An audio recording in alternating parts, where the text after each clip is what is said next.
एक कॉल आया, WhatsApp call आया। व्हाट्सएप कॉल आया जी, मैं आपको स्क्रीनशॉट भी सर शेयर कर दूंगा व्हाट्सएप नंबर जब आएगा तो। कोई दिक्कत नहीं, बताएं। तो उन्होंने कहा मुझसे कि मेरा नंबर कोई आदमी है संजीव कुमार नाम का, ठीक है। उसने मेरा नंबर अपने लोन लेते टाइम रेफरेंस नंबर में दे दिया था। ठीक है। तो मैंने कहा कि अब क्या कहना है आप कहिए।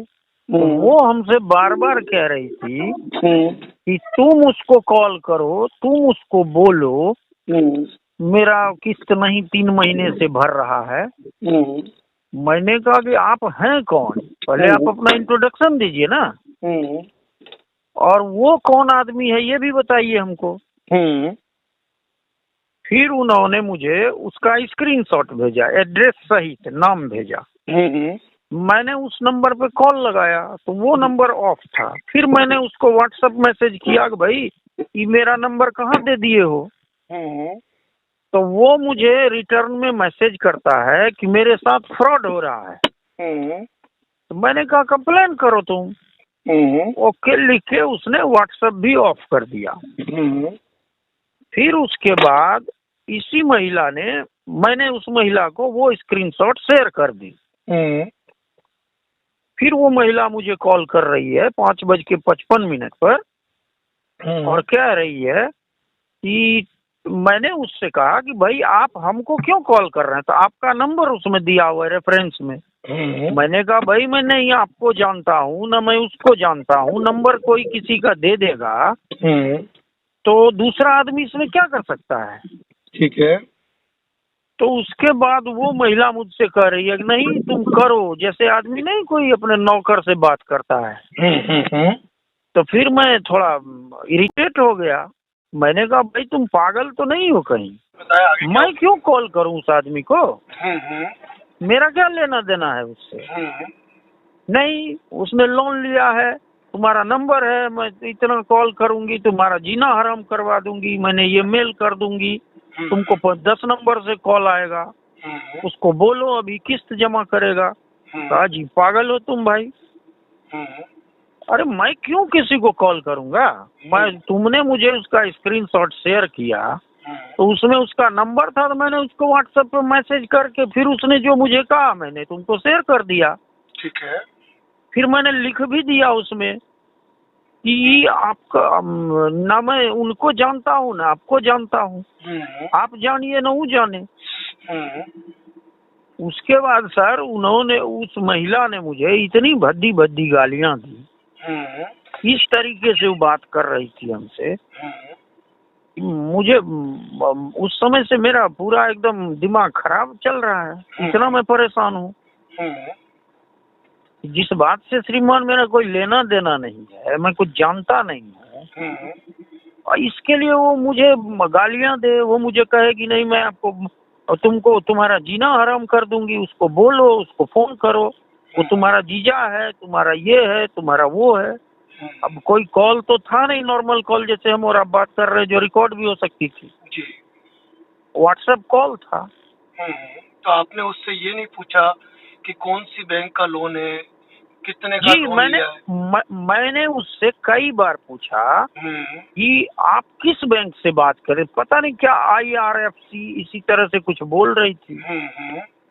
वो भी 1-2 बार ही उसने बोला, उसके बाद बोला ही नहीं। फिर वो बार बार अपने बचाव में कह रही थी क्या तुम अपने घर में ऐसे ही बात करते हो, तुम ये है वो है, तुम्हारी बहन के साथ सोता है, वो क्या क्या बोल रही थी। अब मेरा कहना ये है जी कि आपने जो सिम ली है जी, वो सिम आपने कितने टाइम पहले ली है? सर वो सिम तो मुझे लगता है कि 7-8 साल पुराना होगा। ठीक है, कोई दिक्कत नहीं। कभी कभी क्या होता है कि कोई व्यक्ति लोन लेता है तो रेफरेंस में नंबर लिखवा देता है।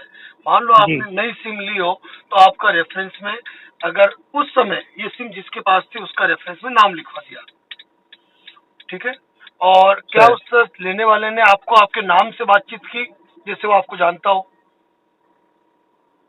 नहीं सर मैंने उस पर ध्यान ही नहीं दिया, मैंने कोई बात नहीं। सबसे पहले ये ध्यान रखिए कि यदि कोई व्यक्ति रेफरेंस में किसी का नंबर लिखवाता है तो इसका मतलब ये है कि उस लोन के प्रति उसकी कोई जिम्मेदारी नहीं है। सर दूसरी बात ये है कि हम हमेशा एक बात कहते हैं हमारे यूट्यूब चैनल पर कि कभी भी अननोन नंबर के व्हाट्सएप कॉल को उठाना ही नहीं चाहिए। ये चीज आपको ध्यान रखनी चाहिए।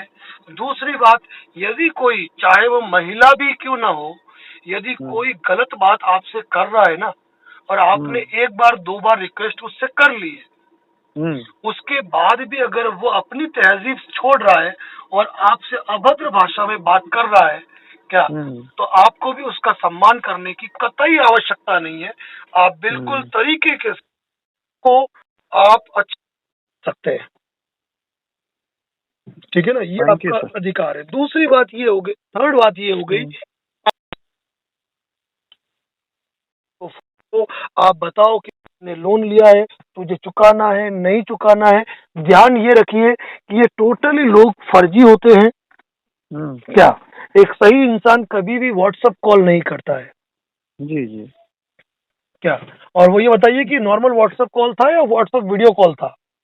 नहीं सर, नॉर्मल व्हाट्सएप कॉल था। नॉर्मल व्हाट्सएप कॉल था। तो ये बात भी याद रख लीजिए कि आपको कभी भी व्हाट्सएप वीडियो कॉल तो उठाना ही नहीं चाहिए। और कभी ऐसा लग भी जाए कि व्हाट्सएप वीडियो कॉल मुझे उठाना जरूरी है, क्या पता किसका है, तो अपने कैमरे पर अंगूठा रखकर ही आप किसी का फोन उठाएं।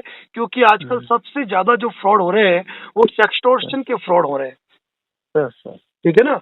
और दूसरी बात, ऐसे अननोन नंबर के कॉल मत उठाओ, और आपको लगता है कि वापस करे तो उनको ब्लॉक कर दो। ओके। इन लोगों ने, कुछ रिकवरी एजेंट ने कहो या इन बदतमीज लोगों ने इस चीज को अपना बिजनेस बना लिया है, और किसी तरह किसी को भी हैरान परेशान करो, उससे पैसा वसूल करो, और इस तरह के काफी फ्रॉड होते हैं, ठीक है ना।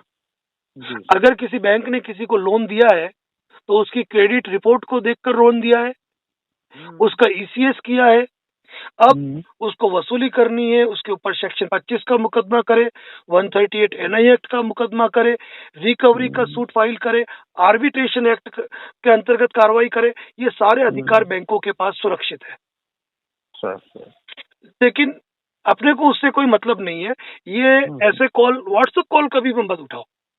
ओके। और नॉर्मल कॉल में भी कभी कोई आपको परेशान करे ना, क्या, तो सीधा ब्लॉक करो, ब्लॉक करो, ब्लॉक करो। इसके पीछे रीजन क्या होता है मैं आपको बताता हूँ कि यदि हम छोटी छोटी बातों को लेकर अगर हम पुलिस स्टेशन जाएंगे ना, आप बिहार के हो, वो फोन हो सकता है दिल्ली का हो, ठीक है ना, तो पुलिस इन छोटे छोटे मामलों में पुलिस को कितना परेशान करेगी आम जनता?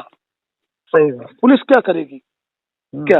और दूसरी बात ये है कि वो समय भी चला गया जब लोग महिलाओं के प्रति जो भावनाएं रखते थे। इस प्रकार के जो लोग हैं ना, जो इस प्रकार के फोन कॉल्स करते हैं, क्या इंसान उम्मीद नहीं कर सकता है इतनी अभद्र भाषाओं में ये टेलीकॉलर महिलाएं बात करती है आजकल। सही है सर, सही है। मैं तो पूरा हैरान परेशान हो गया कि कोई महिला ऐसे कैसे बात। बिल्कुल बिल्कुल, आपका कहना सही है। क्योंकि एक आम आदमी क्या सोचता है वो मैं बता देता हूँ। एक आम आदमी सोचता है कि यदि मैं किसी महिला से अगर बदसलूकी से बात करूंगा तो मेरे खिलाफ रिपोर्ट हो जाएगी, मेरे ऊपर कार्रवाई हो जाएगी, मुझे पुलिस स्टेशन के चक्कर काटने पड़ेंगे। एक आम आदमी ये सोचता है, इसीलिए एक आम आदमी कभी विरोध नहीं करता है। इसीलिए कोई भी व्यक्ति यदि आपसे बदतमीजी से बात करे तो पहले उसकी बातों को रिकॉर्ड कर लो कि वो किस तरीके से बात कर रहा है, ठीक है। फिर जैसी भाषा वो इस्तेमाल कर रहा है ना, चाहे वो महिला हो या पुरुष हो, उससे बदतर लैंग्वेज आप भी यूज कर सकते हैं। क्योंकि कोई यदि आपको चोट पहुंचा रहा है तो आप उसकी आरती नहीं उतारेंगे, उसकी अगरबत्ती नहीं करेंगे, ठीक है ना। तो फिलहाल जीना वो क्या आराम करे, इनको तो ब्लॉक करो और ऐसे फर्जी लोगों से सावधान रहो। Thank you. और कभी भी ये ध्यान रख लो, अननोन कॉल व्हाट्सएप के उठाओ ही मत जी सर, क्योंकि ये मुसीबतों का कारण बनते हैं। आज की तारीख में आप देखते होंगे साइबर फ्रॉड के अंदर कई लोग फोन करते हैं, फोन करके फिर अलग तरह की रिकॉर्डिंग करते हैं जो आपने देख रखी होगी। हमने हमारे यूट्यूब चैनल पर अवेयरनेस जानकारी दी हुई है ऐसी, ठीक है ना। तो इग्नोर करो, इग्नोर करो। ये आपका बाल भी बाका नहीं कर सकते हैं, ओके, ये ठीक है ना, कागज के शेर होते हैं और कुछ भी नहीं, ठीक है, ठीक है ना। हमारा नंबर कहाँ से मिला आपको? सर मैं आपके वीडियोस में कभी कभी देखता रहता हूँ। जी जी जी जी। तो मुझे याद था आपका, तो अभी आपके ही चैनल से मैंने आपका नंबर लिया और वहीं से कॉल। जी जी जी। ओके ओके ओके, थैंक बहुत यू बहुत धन्यवाद सर। जी सर, गुड नाइट।